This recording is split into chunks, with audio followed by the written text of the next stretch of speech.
Sisters, I have a word for you this morning that is very important, something that really arrested my spirit, and this is something that the Lord said, Marilyn, you have to share this today. And it's about the fault line. You may have heard people talk about this in the past, and I myself have heard John Paul Jackson talk about it. I've heard Lance Wallano talking about it, and there's been a couple of others that have talked about it as well, to get people to be prepared, because there is going to be an earthquake in California, and if you're like I'd say, like they were saying as well, to get away from the coastal areas, to move to safety. And this was something that the Lord really impressed upon me this morning. He said, Marilyn, share this morning. And so I'm not adding to this or taking away. And so I will just give you the message that he gave me, the words, because as a watchman, I pray and intercede on anything that God has given me to share with other people. I pray about it, and I always wait for the timing. And for this message this morning, he has said to share this morning. So here it is. Fault lines moving, shaking. And I was to share this twice. Fault lines moving, shaking. Gather, gather, be ready, move to safety. I will lead you, do not fear. I, your Lord, am doing the shaking to awaken man out of slumber. Wake up, turn from your wicked ways. You have been warned over and over. Now you will see I am who I am, the Lord who loves you. You have heard people say, oh, they need a shaking. For many, this is the case. You have seen the many storms the evil one has sent in the natural, the wind, the rain, the snow, and flooding. But now you will see how I shake the earth. I am the Lord your God, maker of heaven and earth. But, and he wanted this in capital letters and in quotation marks, but I, your God, will also pour out my glory upon all flesh, young and old, like never before. I will send my angels to visit you in your dreams and visions. I will bring healing to many. Look to me this day, and he wanted that in quotation marks too. Look to me this day. And he gave me Revelations chapter 4 and 5 to read, and you can look that up.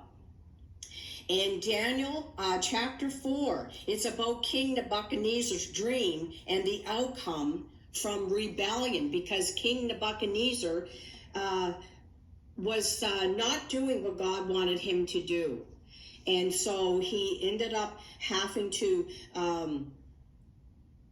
one of the things here that really he was talking about, about the dream was fulfilled after he had a dream from God. And it said, all this happened to King Nebuchadnezzar 12 months later as the king was walking on the roof of the royal palace of Babylon. He said, is this the great Babylon I have built as the royal residence by my mighty power and for the glory of my majesty? See, Daniel had interpreted a dream that Nebuchadnezzar had, but now the king was not really paying much attention to the dream that Daniel had spoken to him. And so he just kind of got in pride, of which you can read about in Daniel here, chapter 4. And then all of a sudden, it says, the words were still on his lips when a voice came from heaven. This is what is decreed for you, King Nebuchadnezzar. Your royal authority has been taken from you. You will be driven away from people and will live with wild animals. You will eat grass like cattle. 7 times will pass by you until you acknowledge that the Most High is sovereign over the kingdoms of men and gives them to anyone he wishes. And so this is the thing that we really need to realize, that if we are going the wrong way and we are not following God in our relationship with him, then he will shake things up in our lives to get our attention so that we're not destroyed. And there have been a lot of things like what we've seen on the news worldwide of these floods and these things, but they will get our attention, and I have seen that these are the things that have been sent by the devil, these storms and these things of which the Lord has spoken of. But now he will shake the earth to get us awake.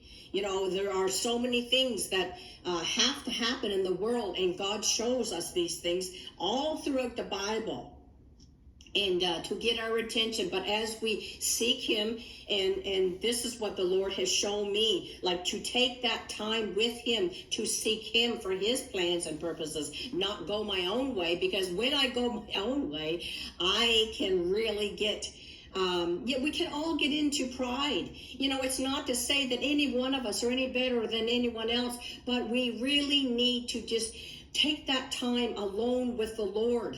At first time, in the morning or in the afternoon or at nighttime, whenever you can actually have the time to spend with him, because we really need his guidance. We can't go by what other people say. We can't go by listening to the governments and stuff, because there's so much lies out there that, that you just can't trust a lot of things, but you can always trust God. And so really take that time to really listen to him. Even begin to write down in a journal or on a scribbler or whatever, things like thoughts that will come to you, and little by little you will be able to pick up some of those nuggets that you will really know that, oh wow, that wasn't me. How would I know that? How would I ever know what God was saying? Because little by little, he will show you that it is him that is speaking to you. It's not your own mind or your own heart. But it does take some time to look at that. And, share with a trusted other Christian member. Not somebody that's into New Age and that sort of thing, because those are, other spirits that they're getting a lot of their information from. But look into the Word of God, the Holy Bible. Yes, there are many different versions of the Holy Bible, and a lot of times I will go by the King James Version or the NIV. It's a study Bible that helps you to understand, verse by verse, what God is meaning through that, because a lot of times when we don't speak with, like the King James says, ye, the words ye and thou, and we don't speak that word today, but we can really get the gist of what's being said. So I really hope that you will seek God for where he would have you to move for safety, but really just, take that time, and I'm not saying that I'm a prophet or anything like that, but as a watchman, as an intercessor, God shows me these different things. And as I pray, many times he will show me certain things, and I need to share them at certain times so that it will speak to other people and they will be prepared, And God says to be prepared in season and out of season, for the words that he would speak to us. So just really take this before the Lord and see what he would say to you or lead you. God bless you today.